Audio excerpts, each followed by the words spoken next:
नमस्कार, city light देख रहे हैं आप सभी और मैं हूं आपके साथ अविनाश कर। शुरुआत करेंगे इस बुलेटिन की रायपुर से मिल रहे एक बड़े अपडेट के साथ। खमतराई इलाके के सुभाष डेयरी के सामने नाले में एक युवक की लाश मिलने से सनसनी फैल गई। पुलिस सूचना के बाद मौके पर पहुंची, पोस्टमार्टम के लिए इसे भेजा है। मृतक की पहचान धन्नू उर्फ घनेश साहू के रूप में हुई है, जो खमतराई का ही गोवर्धन नगर का रहने वाला था। स्थानीय लोगों के मुताबिक धन्नू शराब का आदी था, मोहल्ले में छोटी मोटी चोरियों के लिए बदनाम था। बुधवार शाम को आखिरी बार उसे इलाके में ही देखा गया था। पुलिस का मानना है कि किसी विवाद के चलते फावड़े से हमला कर उसकी हत्या की गई है और सबूत मिटाने के लिए शव को नाले में फेंका गया है। पुलिस को सुभाष डेयरी में काम करने वाले एक कर्मचारी पर शक है और पुलिस जांच कर रही है। थाना खमतराई के गोवर्धन नगर में एक हत्या की वारदात हुई है। बॉडी वहां पर मिली है, पास में एक फावड़ा मिला है जिससे की वारदात को अंजाम दिया गया है, ऐसा स्पष्ट है। इसमें फुटेज के आधार पर पूनम मिश्रा घटना के बाद से फरार है, इसकी पता तलाश की जा रही है, तो इसमें वैधानिक कार्रवाई की जा रही है। अगर रक्षक ही भक्षक बन जाए तो आम जनता से किस न्याय की उम्मीद किससे करेगी, ये बड़ा सवाल है। एक ऐसा ही मामला पखांजूर इलाके से सामने आया। आम लोगों की सुरक्षा का जिम्मा जिन पुलिसकर्मियों पर है, उन्हीं पर मारपीट का आरोप लगा है। पखांजूर के मछली व्यापारी ने कोयलीबेड़ा थाने में पदस्थ 2 पुलिसकर्मियों पर आरोप लगाया कि उन्होंने बेल्ट से उसकी बेदम पिटाई की है। बताया जा रहा है कि बाइक से जा रहे पुलिसकर्मियों को मछली व्यापारियों ने पिकअप से ओवरटेक कर दिया था। इतनी सी बात पुलिसकर्मियों को इतनी नागवार गुजरी कि पिकअप को रोककर उनकी बेल्टों से पिटाई की गई और इतना ही नहीं, घायल व्यापारी से 21,000 रुपये भी ले लिए गए। हम लोग मछली लेके जा रहे थे जगदलपुर, तो गाड़ी को दो पुलिस वाला जा रहा था। इन लोगों का गाड़ी रुकवा के ड्राइवर को लेके अंदर, ड्राइवर को बहुत पीटा उसके बाद जो हमारे साथ में था, जो मेरा भाई, उसको भी ले गया, उसको भी बहुत पीटा। उसको पुलिस वाला जो हम लोग को इतना पीटा है, उसके ऊपर कार्रवाई चाहते हैं। मछली भर के जगदलपुर जा रहा था, कि मेरे गाड़ी को थाने में रोका दिया। थाने में रुकाने के बाद फिर अंदर ले गया, मेरे को पकड़ के रूम बंद करके बेल्ट से पीटा है। इसके कुछ कर्मचारी कोयलीबेड़ा में इन्हें रोकते हैं बलपूर्वक और थाने में लेके जाते हैं और ले जाकर उनसे 50,000 रुपये की मांग की जाती है। और जब ये 50,000 देने में असमर्थ होते हैं तो रात के 8 बजे से लेके रात के 2:30 बजे तक इनके साथ मारपीट की जाती है, जो कि घोर निंदनीय है। करके आवेदन दिए हैं कि उनको कोयलीबेड़ा थाने में जाकर के मारपीट किया गया, उनके साथ दुर्व्यवहार भी किया गया, साथ में राशि का भी मांग करके उनसे राशि भी 20,000 के आसपास की राशि भी ले लिया गया। अब इस पर विधिवत जांच किया जाएगा। अगर इस टाइप का कृत्य अगर सत्य पाया जाएगा तो निश्चित रूप से कार्रवाई की जाएगी। शहडोल के सोहागपुर में दर्दनाक हादसा हुआ। नगर पालिका में सीवर लाइन में काम कर रहे 2 मजदूरों की मिट्टी में दबने से मौत हो गई। कड़ी मशक्कत के बाद इनके शव को बाहर निकाला गया। गड्ढा खोदने के दौरान मिट्टी धसक गया। 13 फीट से नीचे 2 मजदूर दब गए। सूचना मिली तो प्रशासन की टीम भी मौके पर पहुंची। रेस्क्यू कार्य शुरू किया गया और बड़ी मशक्कत के बाद उनकी डेड बॉडीज़ को बाहर निकाला गया। प्रशासन ने हर मदद का भरोसा परिजनों को दिया है।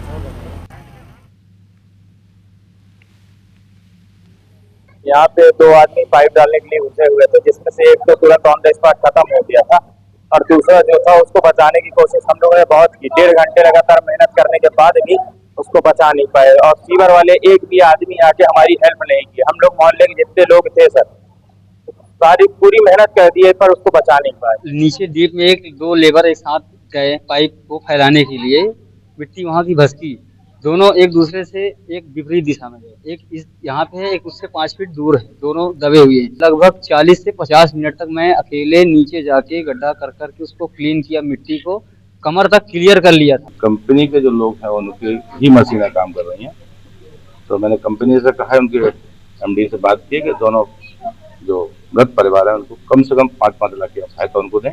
बाकी जो चीजें सरकारी तौर पर उनकी हमारी मदद है, उनके लिए अंत्येष्टि सहायता की, मैगजीन सहायता की, वो हम सारी चीजें करेंगे। MP में आज 3 सड़क हादसों में 3 लोगों की जान चली गई। 17 से ज़्यादा लोग इसमें घायल हैं। पहला हादसा धार में हुआ, 2 बाइक की भिड़ंत हो गई, 3 लोगों की मौत हो गई, एक व्यक्ति घायल है। धार मांडू के रास्ते पर यह हादसा हुआ। मुरैना में लोडिंग वाहन ने कार को टक्कर मार दी, 6 से ज़्यादा लोग घायल हो गए। श्रद्धालु इसमें शामिल थे। बागचीनी थाना क्षेत्र की घटना है। मंडला में यात्री बस अनियंत्रित होकर सड़क से नीचे उतर गई। हादसे में करीब 10 लोग घायल हो गए। बस का जो ड्राइवर था स्टीयरिंग में ही फंस गया। बड़ी मदद से, बड़ी मुश्किल से उसे बाहर निकाला गया।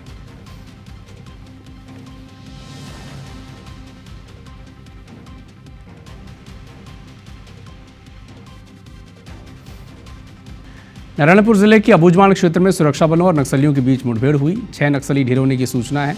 शव बरामद कर लिए गए हैं। AK-47 SLR राइफल, बड़ी संख्या में हथियार भी बरामद किए गए हैं। SP ने महाराष्ट्र सीमा पर अबूझमाड़ के जंगलों में मुठभेड़ जारी होने की सूचना भी दी है। इसी बीच मुख्यमंत्री डॉक्टर विष्णुदेव साय ने एक्सपोस्ट कर लिखा है कि नारायणपुर जिले के अबूझमाड़ में नक्सलियों के खिलाफ जारी सुरक्षा बलों की बड़ी कार्रवाई में 6 नक्सली न्यूट्रलाइज हुए हैं और उन्होंने सभी को बधाई दी है।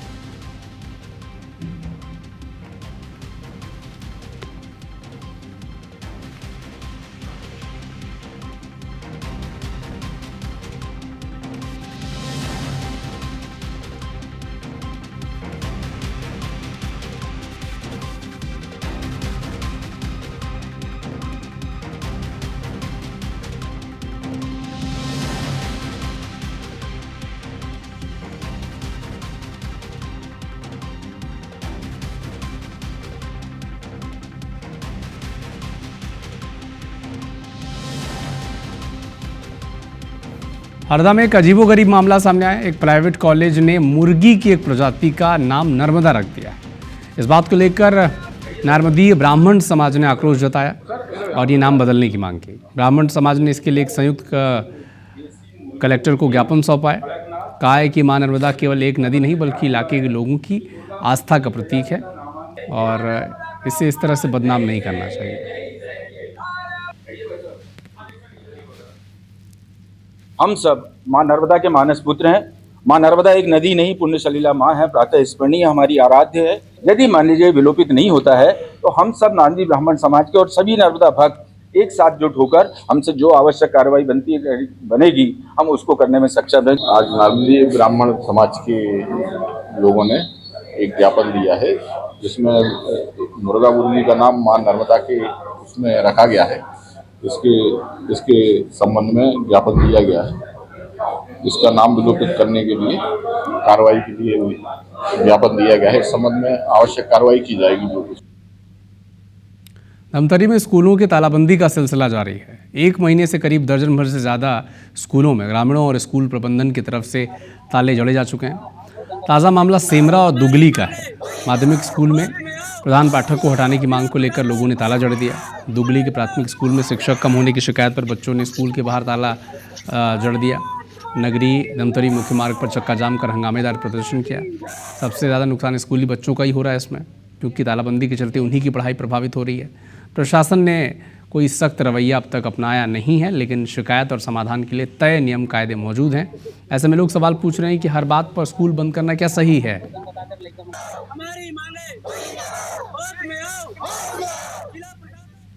यहाँ गुरुजी के लिए मांग में बैठे हैं। जब तक यहाँ गुरुजी नहीं आएंगे तब तक हम घर नहीं जाएंगे। दुगली में पालक समिति के साथ साथ यहाँ के बच्चे और पालकगण शिक्षक की समस्या को लेकर यहाँ पर तालाबंदी और धरना प्रदर्शन हेतु यहाँ पर बैठे हुए हैं। हमारा जो मांग है, हमारे सामने जब तक टीचर नहीं आएंगे तब तक हम किसी के आश्वासन में नहीं रहेंगे, कलेक्टर हो चाहे कोई भी हो। और हमारी मांग यही है कि यहाँ 3 शिक्षक और जब तक नहीं आ जाते तालाबंदी का कार्यक्रम जारी ही रहेगा। शिक्षक की व्यवस्था हमारे यहाँ किया गया है और नगरी ब्लॉक में एकल शिक्षक जो पिछले समय 140 था उसको 100 करीबन 10-12 स्कूलों में एकल शिक्षक की नियुक्ति अभी युक्तिकरण के तहत किया गया है। हरदा में करणी सेना जिलाध्यक्ष सुनील सिंह राजपूत समेत 4 आरोपियों को जेल से जमानत मिल गई। नकली हीरा से शुरू हुए विवाद के चलते चक्का जाम और लाठीचार्ज के मामले में करणी सेना जिलाध्यक्ष समेत आशीष राजपूत, शुभम, रोहित को गुरुवार देर शाम जमानत मिली है। आपको बता दें कि एक दिन पहले मुख्यमंत्री यादव ने इस मामले की जिला प्रशासन से रिपोर्ट मांगी थी।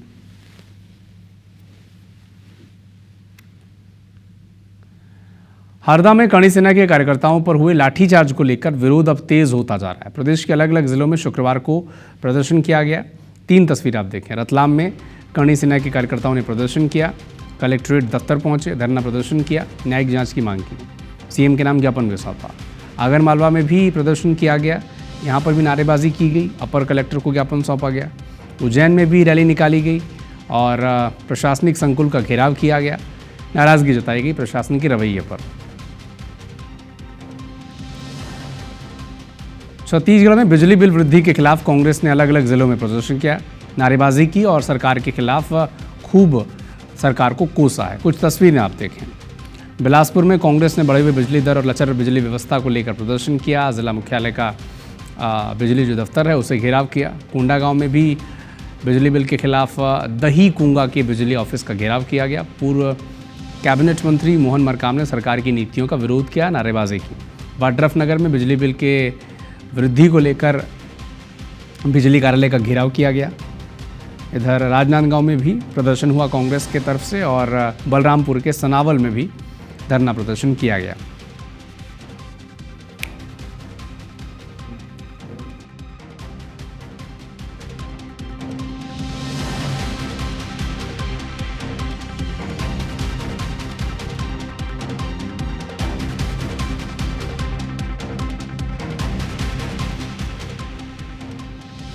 छत्तीसगढ़ के भिलाई में ईडी ने पूर्व सीएम भूपेश बघेल के बेटे चैतन्य बघेल को गिरफ्तार किया। कोर्ट ने चैतन्य को 22 जुलाई तक ईडी की 5 दिन के रिमांड पर भेजा है। इसके विरोध में कांग्रेस ने कई जगहों पर प्रदर्शन किया। रायपुर में एसबीआई और युवा कांग्रेस ने झड़प की, पुलिस के बीच इनकी झड़प हो गई पुतला टायर को लेकर और बैरिकेडिंग तोड़ने का प्रयास भी किया। प्रदर्शनकारियों और पुलिस के बीच बड़ी नोकझोंक की स्थिति हो गई। इधर भिलाई में ईडी की टीम ने चैतन्य बघेल को हिरासत में लिया, अपने साथ लेकर रायपुर आ गई। वहाँ पर भी इसी तरह की स्थिति देखने को मिली। थाना प्रभारी आनंद शुक्ला को हाथ में भी चोट आई है। इधर भिलाई में कांग्रेसियों ने पावर हाउस चौक पर प्रदर्शन किया, ईडी का पुतला जलाया, वहाँ पर भी झड़प की स्थिति देखने को मिली। कोंडागांव में भी मोहन मरकाम के नेतृत्व में कांग्रेस ने ईडी का पुतला फूंका है, प्रदर्शन किया है।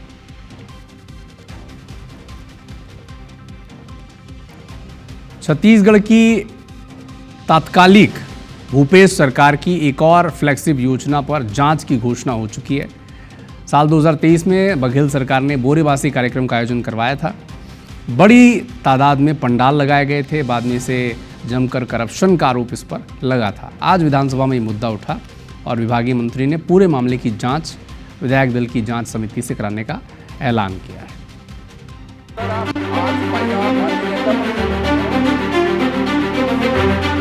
साल 2023 में तत्कालीन भूपेश बघेल सरकार ने बोरेबासी कार्यक्रम का आयोजन कर खुद को गरीब और मजदूरों का मसीहा होने की छवि गढ़ ली थी। जिस खाने को मजदूरों का खाना कहा जाता था, उसे बड़े बड़े और भव्य पंडालों में मुख्यमंत्री, मंत्री, नेता, विधायक और अधिकारियों ने बड़े चाव से खाया। लेकिन भूपेश बघेल सरकार की फ्लैगशिप योजना तब विवादों के घेरे में आ गई जब पता चला कि राजधानी के सिर्फ एक आयोजन पर 8 करोड़ रुपए से ज्यादा खर्च कर दिए गए।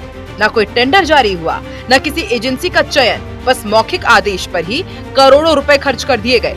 जो बोरेबासी मजदूरों का खाना माना जाता है, वही खाना कांग्रेस सरकार में 1700 रुपए तक का पड़ गया। छत्तीसगढ़ विधानसभा में शुक्रवार को ये मुद्दा ध्यान आकर्षण के दौरान उठा। भाजपा विधायक राजेश मूणत ने इस पूरी गड़बड़ी को उठाते हुए विधायक दल से जांच कराने की मांग कर डाली, जिस पर श्रम मंत्री लखनलाल देवांगन विभागीय समिति से जांच कराने की बात करते नजर आए। लेकिन इस दौरान सत्ता पक्ष के विधायक अजय चंद्राकर उठ खड़े हुए और कहा कि जो विभाग खुद गड़बड़ी कर बैठा है, वो क्या जांच करेगा।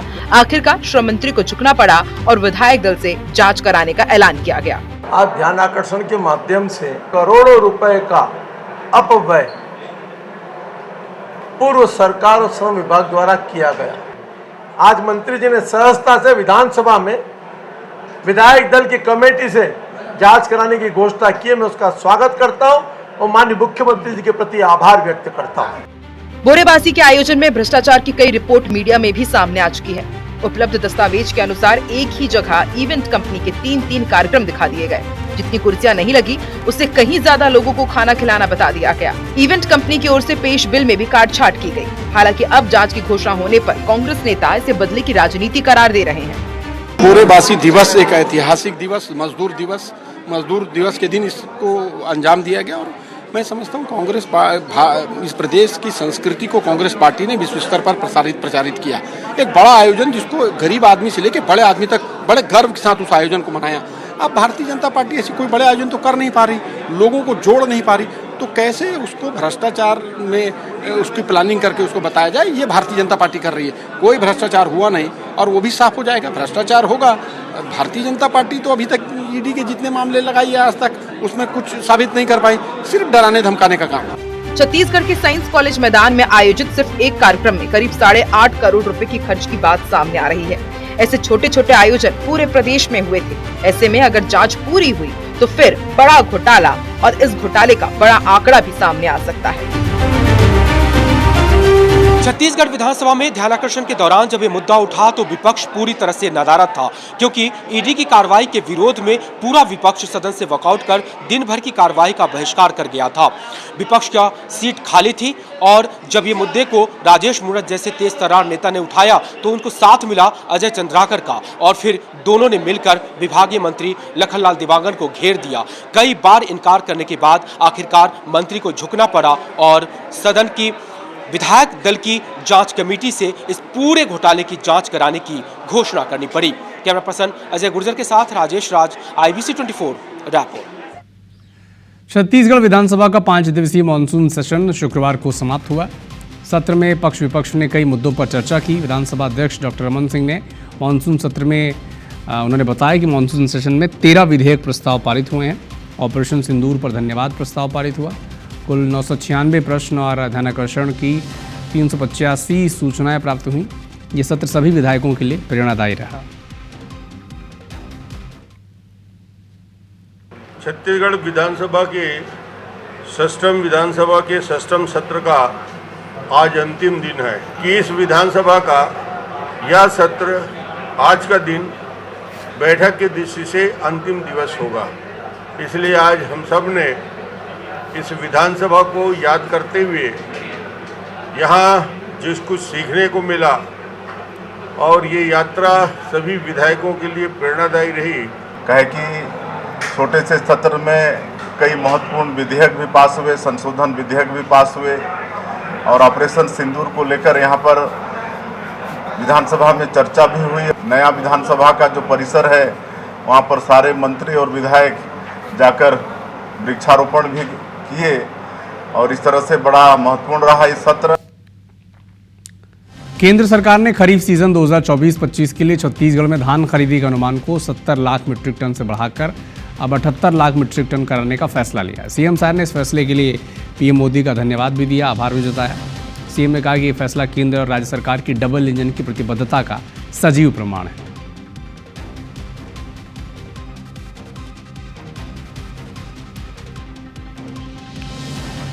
एमपी बीजेपी के लाखों कार्यकर्ताओं को एडजस्ट करने के लिए अब सत्ता और संगठन में गंभीरता से विचार शुरू हो चुका है। प्रदेश स्तर से लेकर वार्ड और पंचायत स्तर पर ऐसे कार्यकर्ताओं और नेताओं को सत्ता से सीधे जोड़ने के लिए समितियों के अलावा निगम मंडल में नियुक्तियों की प्रक्रिया होनी है। दरअसल जिला जन भागीदारी समिति में सांसद, विधायक, जिला पंचायत अध्यक्ष, महापौर, नगर पालिका अध्यक्ष के अलावा कुछ अशासकीय सदस्यों को भी शामिल किया जाता है। अब एक बार फिर से दीनदयाल समितियों के गठन को लेकर चर्चा शुरू हो चुकी है। इसमें सदस्यों की संख्या 1 लाख से ज़्यादा हो सकती है और पार्टी कार्यकर्ताओं को उपकृत करने का यह सबसे बड़ा माध्यम माना जा रहा है। भारतीय जनता पार्टी में पद केवल सेवा का माध्यम होता है और जब पार्टी की रीति नीति को आगे बढ़ाने में, अधिक से अधिक योग्य लोगों को काम देने में और साथ ही गरीब कल्याण की नीतियों को बढ़ाने में ये कारगर होगा और साथ ही कार्यकर्ता जो लंबे समय से दायित्व का इंतजार कर रहे हैं उन्हें दायित्व मिलेगा। यही भारतीय जनता पार्टी की रीति नीति है। जो भारतीय जनता पार्टी बड़े नेता हैं वो अपने लोगों को एडजस्ट कर देते हैं। बाकी आज कार्यकर्ता अगर सबसे ज़्यादा संघर्ष में कहीं है तो सत्ता पक्ष में है, क्योंकि भारतीय पार्टी सिर्फ दिखावे के लिए उनका उपयोग करती है और देती कुछ नहीं है। अभी भी वो नाम ले रहे हैं, कार्यकर्ताओं की कोई पहचान वहाँ पर नहीं है, कार्यकर्ताओं के लिए वहाँ पर कोई भी किस तरह का कोई फायदा नहीं। छत्तीसगढ़ विधानसभा में 3 नए विधेयक पारित किए गए। इसमें पहला विधेयक पेंशनर्स से जुड़ा छत्तीसगढ़ पेंशन निधि विधेयक 2025। इसके जरिए प्रदेश के पेंशनर्स के लिए अलग से फंड तैयार किया जाएगा। प्रदेश के कर्मचारी जब रिटायर होंगे तब उनके पेंशन की व्यवस्था इसी फंड से होगी। इस तरह का कानून बनाने वाला छत्तीसगढ़ देश का पहला राज्य बन चुका है। दूसरा विधेयक Chhattisgarh growth and stability fund पारित हुआ है। इसके जरिए प्रदेश के पूंजीगत व्यय के लिए अलग से फंड तैयार किया जाएगा। मिनरल्स रॉयल्टी की 1 से लेकर 5% राशि इस फंड में जमा की जाएगी। इसकी रिपोर्ट विधानसभा में पेश होगी, CAG ऑडिट होगा। तीसरा जो विधेयक है ये छत्तीसगढ़ राजधानी क्षेत्र विकास प्राधिकरण की स्थापना को लेकर पारित किया गया। इसमें रायपुर उसके आसपास सुव्यवस्थित विकास और रहवासियों के लिए बेहतर माहौल देने की कोशिश होगी।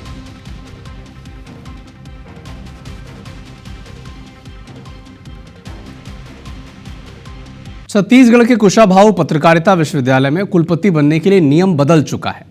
अब यहां कुलपति बनने के लिए पत्रकारिता की पढ़ाई कराने का 10 साल का अनुभव जरूरी होगा। उम्मीदवार को राज्य या केंद्रीय विश्वविद्यालय में पत्रकारिता के किसी भी स्ट्रीम में 10 साल पढ़ाने का अनुभव अनिवार्य कर दिया गया है। शुक्रवार को विधानसभा में इसके लिए छत्तीसगढ़ कुशाभाऊ ठाकरे पत्रकारिता एवं जनसंचार विश्वविद्यालय संशोधन विधेयक पारित किया गया। पिछली सरकार ने VC की नियुक्ति का नियम बदल दिया था।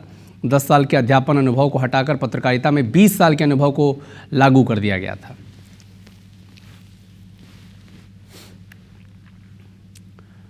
शाजापुर जिले के काला पीपल में तालाब रिपेयर के काम में भ्रष्टाचार की पोल खुली।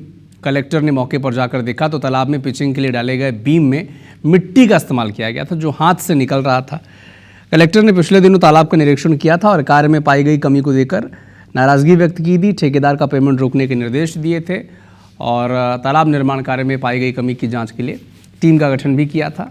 इस पूरे भ्रष्टाचार के मामले में विधायक कह रहे हैं कि वास्तव में जो सरकार का पैसा है ठीक जगह पर लगे, अगर गलत काम है तो सख्त कार्रवाई की जाएगी।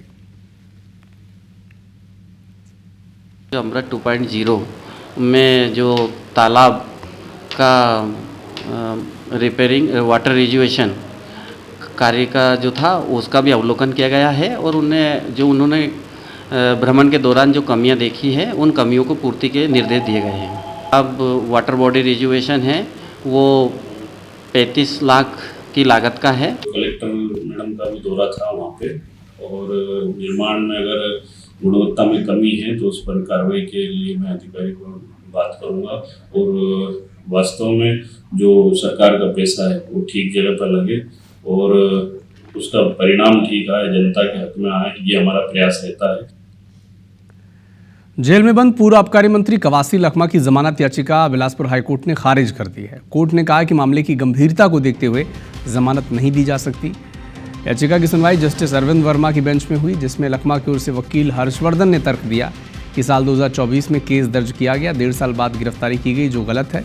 इस दौरान कभी भी उनका पक्ष नहीं लिया गया, लेकिन जब गिरफ्तारी का शक हुआ और अग्रिम जमानत अर्जी लगाई गई तब अरेस्ट कर लिया गया।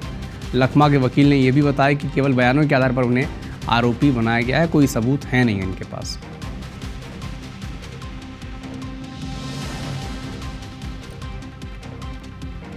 स्वच्छता सुपर लीग में इंदौर निगम को नंबर 1 का तमगा मिला है। दिल्ली से ट्रॉफी लेकर इंदौर एयरपोर्ट पहुंची टीम का भव्य स्वागत हुआ।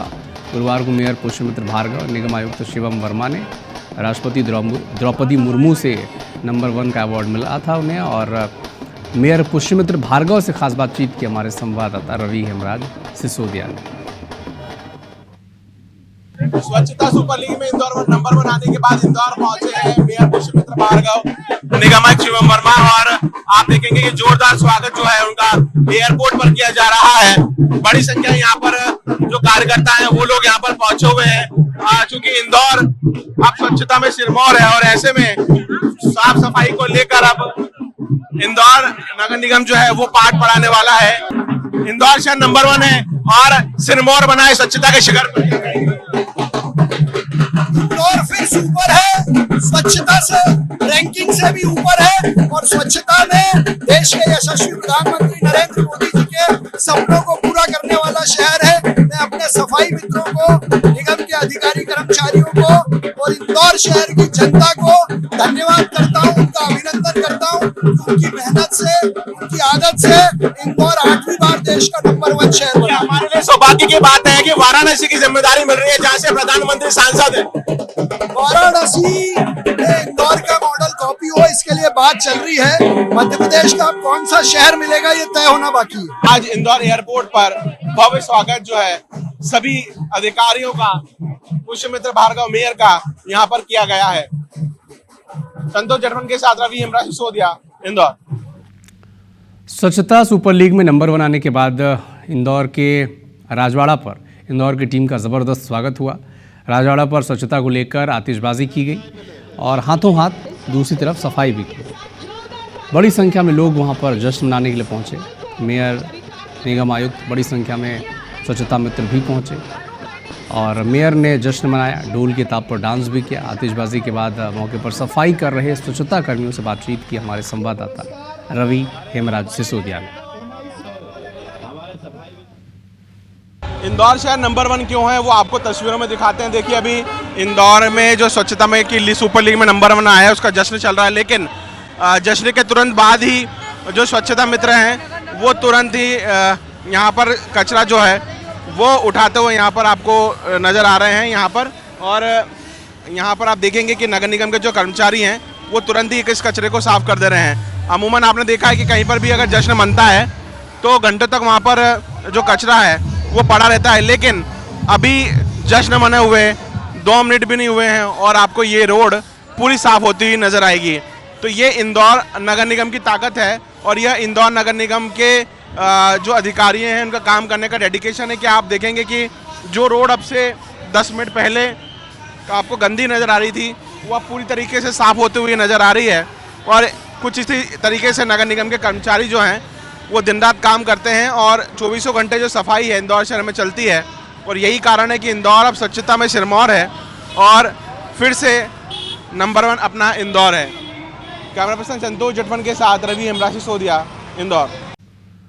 कुख्यात गैंगस्टर जुबेर मौलाना का सिर और दाढ़ी मूछ मुंडवाकर जुलूस निकलवाने के मामले में जबलपुर हाईकोर्ट ने मध्य प्रदेश मानवाधिकार आयोग को कार्रवाई के आदेश दिए हैं। जुबेर की पत्नी शमीम बानो ने याचिका दायर कर कहा कि इस्लाम में दी गई व्यवस्था के खिलाफ पुलिस ने कदम उठाया, जिसके बाद आयोग ने भोपाल पुलिस कमिश्नर को नोटिस जारी कर 2 सप्ताह में जवाब मांगा है। आयोग ने जुलूस निकालने वाले पुलिसकर्मियों पर क्या कार्रवाई की है, इस पर भी जवाब मांगा गया।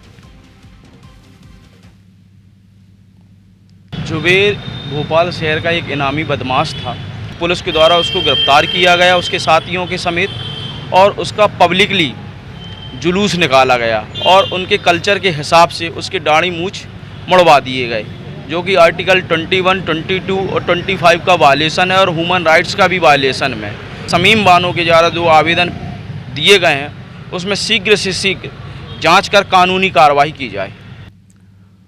एमपी की पूर्व सीएम उमा भारती का एक बड़ा बयान सामने आया। उनके बयान के अलग अलग मायने निकाले जा रहे हैं। ये भी कयास लगाया जा रहे हैं कि उमा भारती आगे चुनाव लड़ सकती हैं। उमा भारती ने अपने निवास पर मीडिया से चर्चा की। उमा भारती ने कहा कि अभी 15-20 साल तक राजनीति करनी है, हो सकता है आगे चुनाव लड़ूं।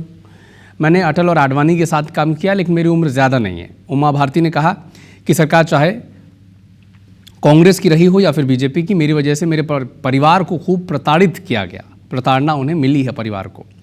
दिग्विजय के समय में तो हदें पार हो गई। दिग्विजय सिंह के समय भाइयों पर हत्या के आरोप लगे, लेकिन सब बरी हो गए। उन्होंने कहा कि आज तक मुझे पता नहीं चला व्यापम में मेरा नाम क्यों आया। कम से कम सीबीआई ये जांच कर ले, मेरा नाम क्यों नहीं आया। उमा भारती ने सीएम मोहन यादव की तारीफ की है और कहा कि एमपी में सही तरीके से शराबबंदी लागू की जाए।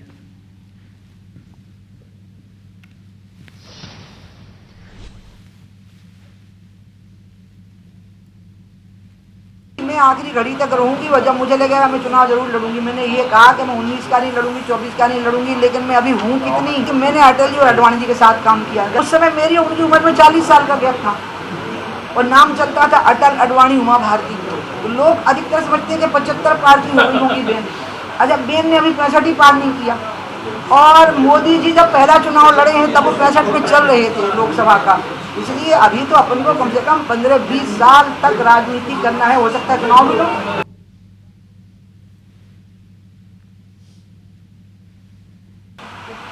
सबसे पहले प्रताड़ना शुरू हुई 1990 से 52 में।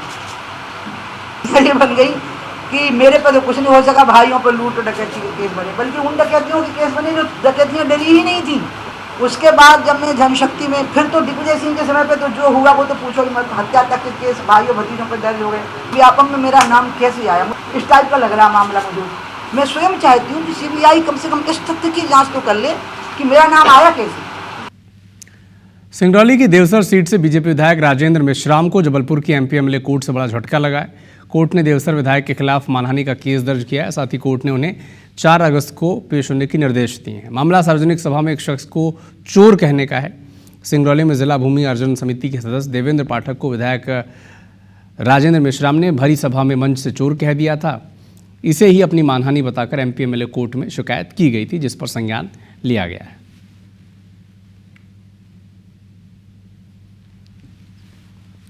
मंडला जिले के महाराजपुर थाना क्षेत्र के खुर्सीपार गांव के पास एक बस अनियंत्रित होकर खाई में जा गिरी। भोपाल से आ रही न्यू स्टार बस जारगी खुर्सीपार मार्ग पर गिर गई। हादसे में लगभग 10 यात्री घायल हैं। बस का ड्राइवर स्टीयरिंग में फंस गया था। जेसीबी मशीन की मदद से उसे बाहर निकाला गया।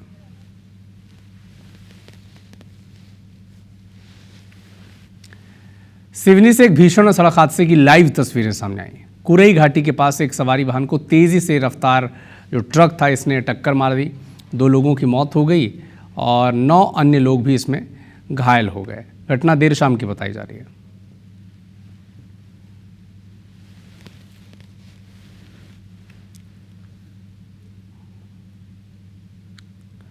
बिलासपुर से रईस जादों के रसूखोरी का वीडियो वायरल है। महंगी कारों में वीडियो बनाया गया है, इसमें नियमों की धज्जियां उड़ाते वो नजर आ रहे हैं। वाहनों का काफिला लगाकर नेशनल हाईवे जाम कर दिया। स्थानीय बीजेपी नेता के सभी करीबी हैं, ये सभी जो रईस जादे हैं, तो एक बीजेपी नेता के बड़े करीब हैं ये सब जो दिख रहे हैं आपको।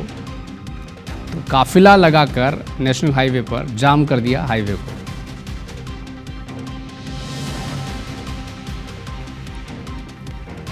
तो वाहनों का काफिला निकालकर नेशनल हाईवे पे जाम की स्थिति बना दी। और बताया जा रहा है ये रईस जादे जो हैं ये किसी बीजेपी नेता के बड़े करीबी हैं।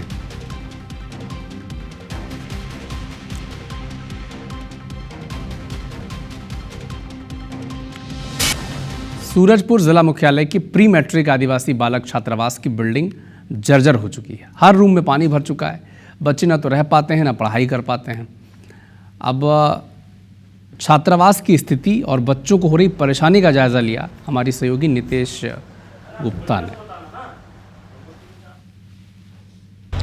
आदिवासी बच्चों को बेहतर शिक्षा मुहैया कराने के उद्देश्य से हॉस्टल और आश्रमों का निर्माण किया जाता है। करोड़ों रुपए सरकार के द्वारा खर्च भी किए जाते हैं, लेकिन स्थिति जो है उसके विपरीत रहती है। ऐसे में अभी हम मौजूद हैं, आप देख सकते हैं प्री मैट्रिक आदिवासी बालक छात्रावास में लगभग 100 बच्चे यहाँ पे पढ़ाई करते हैं, रहते हैं, लेकिन यहाँ की स्थिति आप देखिए, हॉस्टल जो है वो तालाब में तब्दील हो चुका है, बिल्डिंग जो है वो जर्जर हो चुकी है। ऐसे में आप अंदाज़ा लगाइए कि यहाँ के जो बच्चे रहते हैं वो अपने जान को जोखिम में डाल करके और डर के साये में रात बिताने को मजबूर हैं। और इस रूम में पूरी तरीके से पानी भर चुका है। ऐसे में आप अंदाज़ा लगा सकते हैं कि जो सरकार के दावे होते हैं उसकी किस प्रकार पोल खुल रही है। बच्चे जो हैं वो गीले बिस्तर में सोने को मजबूर हैं। चारों ओर पानी भरा हुआ। कुछ बच्चों से बात करते हैं। क्या नाम है छोटू? मेरा नाम देवंत सिंह है। कितने साल से यहाँ रहते हो? मैं यहाँ 4 साल से रह रहा हूँ। ये हॉस्टलों में पानी भर गया और दरारें भी आ गई हैं। बहुत डर लगता है और बहुत परेशानी होता है चलने उलने में और पढ़ाई भी करने में, काफ़ी भी जाता है। लगा सकते हैं। हॉस्टल अधीक्षक भी हमारे साथ हैं। ये बताइए कितने दिनों से ये समस्या बन रही है और बच्चों को तकलीफ़ें हो रही है? ये सर बरसात के टाइम पे हर ही साल लगभग समस्या होता है। इस साल समस्या ज़्यादा है। पहले क्या नाली से भी कुछ पानी निकल जाता था और मोटर से, तो लगभग इस टाइप का नहीं होता था। इस बार नाली पूरा ख़राब है तो मोटर से जितना पानी निकल पा रहा है, परेशानी तो हो रहा है बच्चों को। और बिल्डिंग भी काफ़ी पुराना हो गया है, जर्जर हो गया है। डर भी लगता है भी बच्चों का तबीयत ख़राब होना, ये सब पानी के नाम से। आप अंदाज़ा लगा सकते हैं कि जो यहाँ के बच्चे हैं वो कैसे यहाँ पे रहने को मजबूर हैं। वहीं जिला मुख्यालय में हॉस्टल की ये स्थिति कई गंभीर सवाल खड़े करते हैं कि जो जिम्मेदार अधिकारी हैं वो अपने इस जिम्मेदारी को लेकर कितने सजग हैं। नितेश गुप्ता, IBC 24 सूरजपुर। तो बड़ी स्थिति वहाँ पर गंभीर है। छात्रावास में ऐसे बच्चे रहेंगे कैसे, ये बड़ा सवाल है। प्रशासन को ज़रूर इस दिशा में ध्यान देना होगा। बड़वानी के सेंधवा में छात्रावास की व्यवस्थाओं और पसंदीदा अधीक्षिका के ट्रांसफ़र को लेकर छात्राएं पैदल कलेक्ट्रेट पहुंची। 120 छात्राओं ने हॉस्टल की अधीक्षिका सुलोचना और वार्डन सावित्री का ट्रांसफ़र न करने की मांग की और कहा कि दोनों महिला अधिकारी हॉस्टल में उनको घर जैसा माहौल देती हैं, इसके चलते उनका ट्रांसफ़र नहीं होना चाहिए।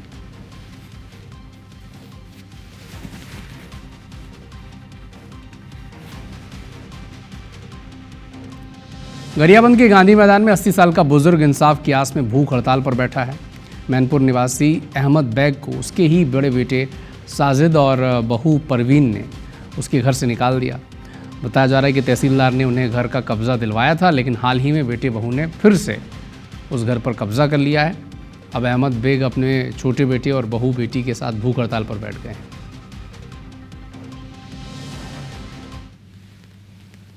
मेरा बड़ा बेटा साजिद बेग जो मास्टर है, वो अपने मिसेस साजदा परवीन के साथ उनमें मेरा जो कब्जा दिलाया गया था उसमें घुस गए हैं और मैं बेघर हूँ। थाने में मैंने आवेदन दिया, उससे मुझे न्याय नहीं मिला। जी, मैं अहमद बेग की बेटी लगती हूँ। मेरे से छोटा भाई है साजिद बेग जो टीचर है, और भाभी साजदा परवीन है जिसको बेदखल किया गया था। वो फिर कब्जा मेरा पास चीज में जाकर बैठ गए हैं। अहमद बेग को कब्जा दिलाया गया था। इनके जो बड़े पुत्र हैं, जब अहमद बेग मुर्स या कहीं गए हुए थे तो उनके तालों को तोड़ के बड़े पुत्र के द्वारा फिर उस आदेश का अवहेलना करके बलपूर्वक उनके घर में प्रवेश कर दिए हैं। इसलिए उनके खिलाफ कार्रवाई करने के लिए ये भूख हड़ताल पर बैठ गए हैं और प्रशासन की तरफ से पूरी कार्रवाई की जाएगी, उस आदेश का पालन पूरा किया जाएगा। खेतों में धान की बुवाई हो चुकी है, पानी भी भरपूर है, लेकिन खाद न मिलने से लोग परेशान हैं, किसान परेशान हैं। मामला महासमुंद के बागबारा ब्लॉक के दूरस्थ खेमड़ा समिति का है, जहां खाद के भंडारण के बावजूद सैकड़ों किसान चक्कर काटने को मजबूर हैं। किसान कह रहे हैं कि खाद का फर्जीवाड़ा हो रहा है, जबकि समिति के प्रबंधक ने इस फर्जीवाड़े से इनकार किया है। अप्रैल मई से घूम रहे हैं यहाँ खाद के लिए, और अप्रैल मई में जिनकी परमिट कट गई है उनको आज पर्यंत खाद नहीं मिला है, और हम लोग की तो परमिट ही नहीं कटी है। हम लोग 3 माह से परेशान हो रहे हैं सभी किसान। अति आवश्यक है, हम लोग को यूरिया खाद ज़रूरत है। DAP अभी तक मिला ही नहीं है। लगभग 400 किसानों को आज दिनांक तक खाद नहीं मिला है, और वही 250-300 किसानों का परमिट कट चुका है। परमिट कटना मतलब स्टॉक में होने से ही परमिट कटता है। परमिट कटा और उसको खाद मिल जाना चाहिए, पर आज दिनांक तक उसको खाद नहीं मिला है। मैं एक आशंका व्यक्त करता हूं कि खाद को प्रभावी बेच खाया है। कुछ किसान है जेकर परमिट कट गए है और वो मन काफ़ी लंबा समय से खाद उठाव नहीं करी, वो खाद स्टॉक में अपन रहीस, किसान मन ला दे गए है, और बीच में अपन जो मशीन है पोस्ट मशीन ओकर सर्वर डाउन होने की वजह से ओकर परमिट कट नहीं पैस। तो अभी जब ऐसे खाद तो जेकर परमिट कट गए है ओला भी वितरण करे जाही, और जे मन लेग गए होकर विधिवत परमिट काट के ओला समायोजन कर दे जाही। पास तो किसानों का शिकायत किसी प्रकार का प्राप्त नहीं हुआ है। अब ये शिकायत आपके माध्यम से पता चल रहा है, तो इनका जांच कराऊंगा। अगर कोई कर्मचारी समिति का दोषी होगा, उनके विभागीय कार्यवाही है तो उच्च अधिकारियों को अवगत करा दूंगा। खबर हरदा से है। खाद के लिए किसान 15-15 दिनों तक अपनी बारी का इंतज़ार कर रहे हैं। खाद की इतनी मारामारी है कि गोदाम के बाहर ही किसान रात बिताने को मजबूर हैं। इसी बीच शुक्रवार को खाद लेने गोदाम पहुंचे किसानों को खाद नहीं मिला, जबकि गोदाम में पर्याप्त मात्रा में खाद उपलब्ध थी। किसानों ने विरोध किया, तब भी संचालक नहीं माना, तो किसान कलेक्ट्रेट पहुंचे, प्रदर्शन करने लगे। हालांकि प्रशासन की समझाइश के बाद प्रदर्शन खत्म हुआ। मैं पिछले 15 दिनों से खाद के लिए यहाँ हरदा के चक्कर लगा रहा हूँ, मगर आज विगत तक भी खाद उपलब्ध नहीं हो पाया हरदा में। तो इसके लिए आज हम MP एग्रो में सभी किसान इकट्ठे हुए और कलेक्टेड कार्यालय जाके हमने वहाँ पे घेराव किया, और वहाँ पे हमें कलेक्टर साहब द्वारा आश्वासन दिया गया कि सोमवार से खाद बटेगा। मगर मेरा एक सवाल है, जब खाद के ट्रक यहाँ पे भरे हुए हैं, गोडाउन में माल पड़ा हुआ है, तो फिर हमें सोमवार का क्यों बोला जा रहा है? अब जब किसान यहाँ पे हैं और खाद यहाँ पे है, तो खाद आज मिलना चाहिए। बालोद जिला के डोंडी ब्लॉक स्थित ग्राम पंचायत धोबे दंड के आश्रित ग्राम कुंजाम टोला कारू टोला के ग्रामीण इन दिनों आवागमन के लिए बेहद परेशान हैं। गांव से धोबे दंड और बिटाल जाने वाला लगभग 2 किलोमीटर का रास्ता कच्चा है, कीचड़ से भर जाता है। सड़क के गड्ढे से और इस कीचड़ से होकर गांव के जो बच्चे हैं वो स्कूल कॉलेज जाने को मजबूर हैं। बारिश हो जाए तो अस्पताल ले जाने में भी इस रास्ते में परेशानी होती है।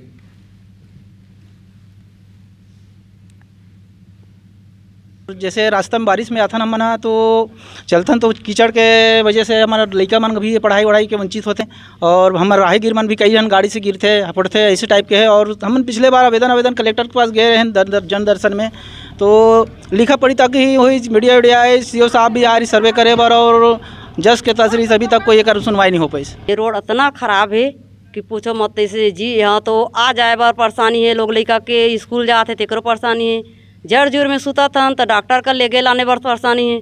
यह बहुत से दिक्कत है और कई साल हो गए ऐसे नहीं हुए। कारूटला से बिटाल जाने वाला मार्ग बहुत ही ख़राब है, आने जाने में दिक्कत होती है, कीचड़ बहुत ज़्यादा है। कारूटोला से बिटाल जाती हूँ पढ़ने के लिए तो सड़क मार्ग है वो बहुत ही ख़राब है, कीचड़ हो जाता है, पानी गिरता है तो आने जाने में बहुत दिक्कत होती है। राजनांदगांव में जिला अस्पताल परिसर में बने सुलभ शौचालय का प्लास्टर गिर गया। गनीमत रही कि इस हादसे में कोई जनहानि हुई नहीं है। इस वक्त स्लैब का प्लास्टर गिरा, वहां पर एक केयरटेकर सो रहा था। केयरटेकर को हल्की चोट आई है। शौचालय का 1 महीने पहले ही मरम्मत हुआ था। 3 लाख रुपए में मरम्मत का काम किया गया था। क्या काम हुआ था आप देखें बस। 1 महीने के भीतर एक बड़ा स्लैब का हिस्सा गिर गया। स्वच्छता श्रृंगार के अंतर्गत लगभग 5 करोड़ की लागत में शहर में सभी शौचालयों का मरम्मत किया गया। भ्रष्टाचार खुलेआम हो रहा है, इस पर रोक होना चाहिए। इसके लिए हम सभी पार्षद साथी चाहते हैं कि कम से कम एक विशेष सम्मेलन बुलाएं और चर्चा में इसका होनी चाहिए। छत को गिरने की सूचना प्राप्त हुई है और इसमें परीक्षण कराया जा रहा है कि वो क्यों अभी गिरी है। हालांकि वो पुराना भवन था, फिर भी उसको संबंधित इंजीनियर को उसके जांच के निर्देश दिए गए हैं। ये विषय आएगा कि हाल ही में रिपेयर होने के बाद भी ऐसी स्थिति क्यों बनी है। मंडला जिले में पीएचई मंत्री संपतिया उइके और जिला कलेक्टर सोमेश मिश्रा का एक अनोखा अंदाज देखने को मिला जब वे जन सुनवाई के बाद ग्रामीणों के साथ खेत में उतरकर धान की रोपाई करते दिखे। इस घटना ने न केवल स्थानीय लोगों को अचंभित कर दिया बल्कि पारंपरिक और आधुनिक कृषि तकनीकों को बढ़ावा देने का एक महत्वपूर्ण संदेश भी उन्होंने दिया।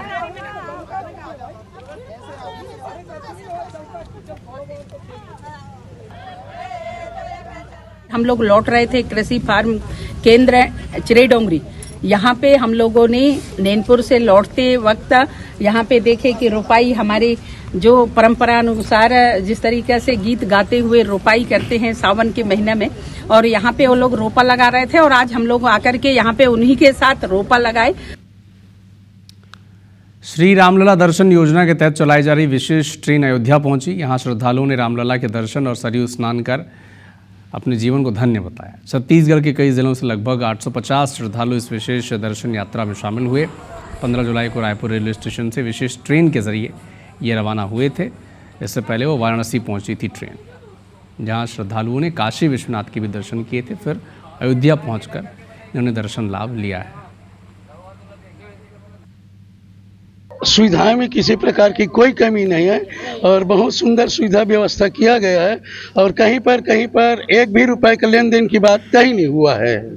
और बहुत बहुत धन्यवाद के पात्र है हमारे छत्तीसगढ़ शासन, केंद्र सरकार भी, मोदी जी बहुत बहुत धन्यवाद के पात्र हैं। हम लोग को तो व्यवस्था बताई नहीं जा सकती, इतनी अच्छी व्यवस्था मिली है कि हम हमेशा भूल भी नहीं सकते। ऐसी हमेशा व्यवस्था मिलते रहे। हम लोग मोदी जी को बहुत बहुत धन्यवाद मानते हैं। छत्तीसगढ़ में कई झरने हैं जो बारिश के मौसम में बड़े ही सुंदर हो जाते हैं। बालोद के नारा गांव में भी एक ऐसा ही वाटरफॉल है जो सिया देवी मंदिर के पास स्थित है। बारिश के मौसम में इसका नज़ारा बड़ा खूबसूरत हो जाता है। खुशनुमा मौसम और हरियाली के बीच मौजूद इस वाटरफॉल को देखने दूर दूर से लोग पहुंच रहे हैं और हर सीज़न में मानसून के इस मौसम में लोग वहां पर पहुंचते हैं।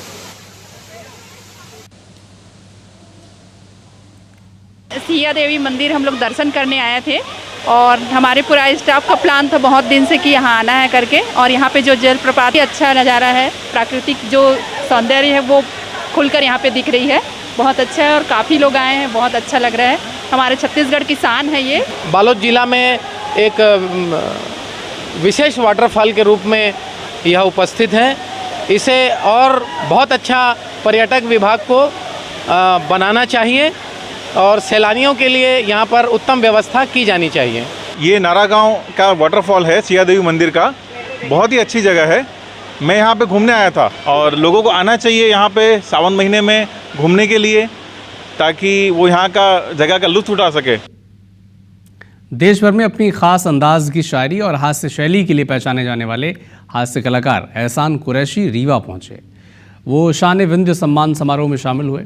उन्होंने अपने शानदार हास्य व्यंग से रीवा वासियों को खूब गुदगुदाया और इसका आयोजन कृष्णा राज कपूर ऑडिटोरियम में किया गया था, जहां दर्शकों ने ठहाकों की बारिश कर दी और खूब आनंद लिया इस कार्यक्रम का। और उनके हाथों सभी कलाकारों का मैं जल्दी से नाम ले रही हूँ। यहाँ चेहरे नहीं इंसान पढ़े जाते हैं, यहाँ चेहरे नहीं इंसान पढ़े जाते हैं, मजहब नहीं ईमान पढ़े जाते हैं। और ये देश इसलिए महान है दोस्तों, यहाँ एक साथ गीता और कुरान पढ़े जाते हैं। बस देश है तो हम हैं, देश का सम्मान करें, देश को आगे बढ़ाएं। जय हिंद, जय भारत। एहसान कुरैशी हमारे मध्य प्रदेश की धरती के हैं। उन्होंने देश और दुनिया में मध्य प्रदेश का नाम रोशन किया है और उनके सामने आते ही लोगों के चेहरे में मुस्कुराहट आ जाती है। तो उनको यहाँ पर बुलाया और इतना अच्छा कार्यक्रम कराया। आयोजन समिति के जितने भी मेंबर्स हैं सभी को बधाई देता हूँ और इस प्रकार के कार्यक्रम लगातार होते रहने चाहिए। रायपुर से अभनपुर के बीच चलने वाली मेमू ट्रेन का जल्द ही राजिम तक विस्तार किया जाएगा। इसके लिए रायपुर राजिम के बीच चलने वाली नैरो गेज लाइन को बंद करे उसे ब्रॉड गेज किया गया है। जानकारी के मुताबिक ये ट्रेन नया रायपुर से होकर अभनपुर तक जाती है, इसलिए इसे दुर्ग तक एक्सटेंड किया जा सकता है। रेलवे के सीनियर डीसीएम अवधेश त्रिवेदी के मुताबिक राजिम तक ट्रेन चलाने के लिए सेफ्टी क्लियरेंस मिल चुका है और इसी महीने के आखिरी तक रेल सेवा का विस्तार हो सकता है। देखिए, राजिम का जो एक सेफ्टी इंस्पेक्शन होता है ट्रैक का, ट्रैक बनने के बाद सीआरएस के द्वारा, कमिश्नर रेलवे सेफ्टी के द्वारा किया जाता है, वो ऑलरेडी हो चुका है और उसकी रिपोर्ट सबमिट हो चुकी है। उसमें कुछ इश्यूज़ जो पॉइंट आउट किए थे उनको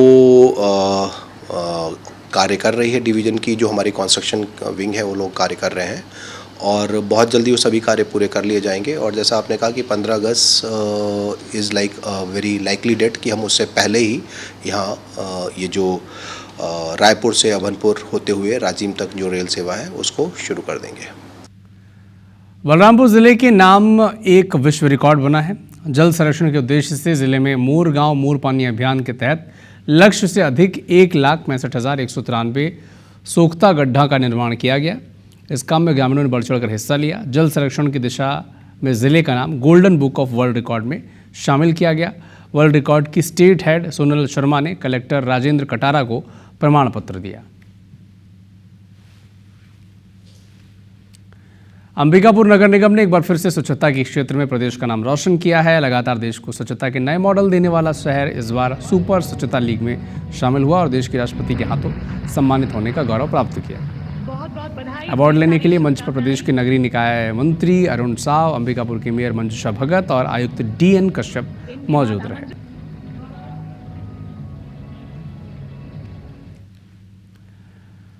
अंबिकापुर में हमारी मुहिम का बड़ा असर हुआ है। मैनपाट के जंगलपारा में किचन शेड में पढ़ाई करने के लिए मामले में कलेक्टर ने तत्काल नए स्कूल भवन की स्वीकृति दी और 2 महीने के अंदर पूरा करने के निर्देश दिए हैं। सचिव को तत्काल प्रभाव से निलंबित करने का आदेश और BO को नोटिस जारी किया है।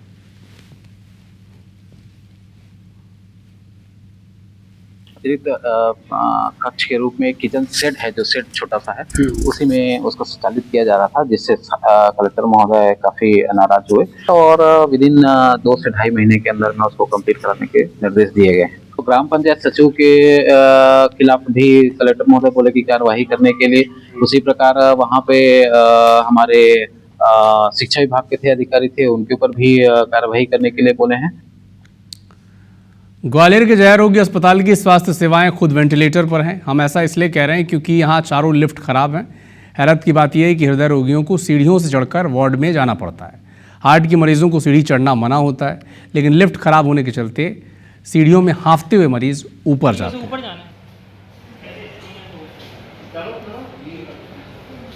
जो भी इमरजेंसी में पेशेंट आ रहा है उसको है ना जीने से पैदल ले जाना पड़ रहा है या उठा के ले जाना पड़ रहा है, बिकॉज 4 लिफ्ट हैं, चारों लिफ्ट बंद है यहाँ पे। में ये जानकारी में ये आया है कि 2023 से जो एएमसी होती है, जो लिफ्ट मेंटेनेंस होता है, इसका टेंडर जारी नहीं किया गया है। इस वजह से ये मेंटेन नहीं हो पा रही हैं लिफ्टें और सब ख़राब कंडीशन में पड़ी हुई हैं। काफ़ी समय से वर्क नहीं कर रही हैं। जो यहाँ 4 लिफ्ट हैं ऐसा सुनने में आया है और चारों लिफ्ट अनवर्किंग कंडीशन में। उसका जो संधारण का कार्य है वो अधिष्ठाता कार्यालय के माध्यम से शासन को लिखा जा चुका है। शीघ्र 1-2 दिन में उसका निराकरण हो जाएगा। ये पहले भी बहुत बार पत्राचार हुआ है और ये जो सारा कार्य होता है वो अधिष्ठाता कार्यालय के माध्यम से किया गया है। वाड्रफ नगर की प्राथमिक शाला गोबरदहा का स्कूल जर्जर हो चुका है। पढ़ने वाले बच्चे जान जोखिम में डालकर पढ़ाई करने को वहाँ मजबूर हैं। छत इतनी ख़राब हो चुकी है कि बरसात में बारिश का पानी वहाँ से टपकता है, छत और प्लास्टर भी गिरता है। डरे हुए रहते हैं बच्चा हमेशा। और स्कूल की जर्जर स्थिति को लेकर शिक्षा विभाग में कई बार सूचना दी गई है, लेकिन कोई व्यवस्था हुई नहीं है।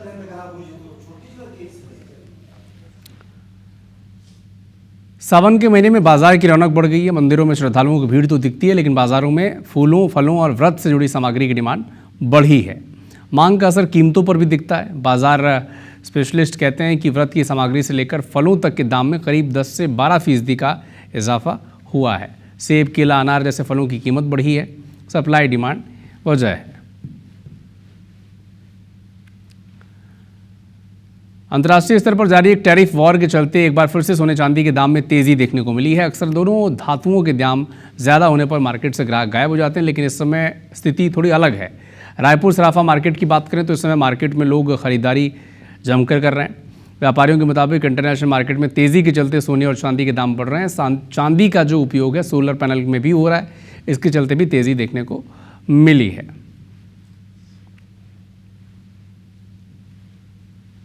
सोने चांदी के भाव अभी उछाल पर हैं। आज सोना 1,01,000 रुपये हो चुका है और चांदी नए रिकॉर्ड स्तर पर 1,17,000 रुपये चली गई है। इंटरनेशनल बाजार है, कभी कम ज़्यादा उतार चढ़ाव लगा रहता है।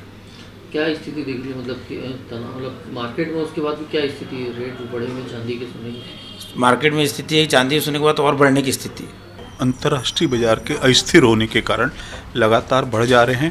क्योंकि अस्थिरता जब जब आई है तब तक सोने और चांदी के भाव बढ़े हैं। अभी चूंकि अमेरिका 20 देशों पर अभी टैरिफ लगाया है उन्होंने, आगे और लगाने की जो संभावना है, इससे विश्व बाजार की स्थिति बहुत ज़्यादा उतार चढ़ाव की हो गई है। तो सोने और चांदी के भाव लगातार बढ़ रहे हैं। फिलहाल इस बुलेटिन में इतना ही। नमस्कार।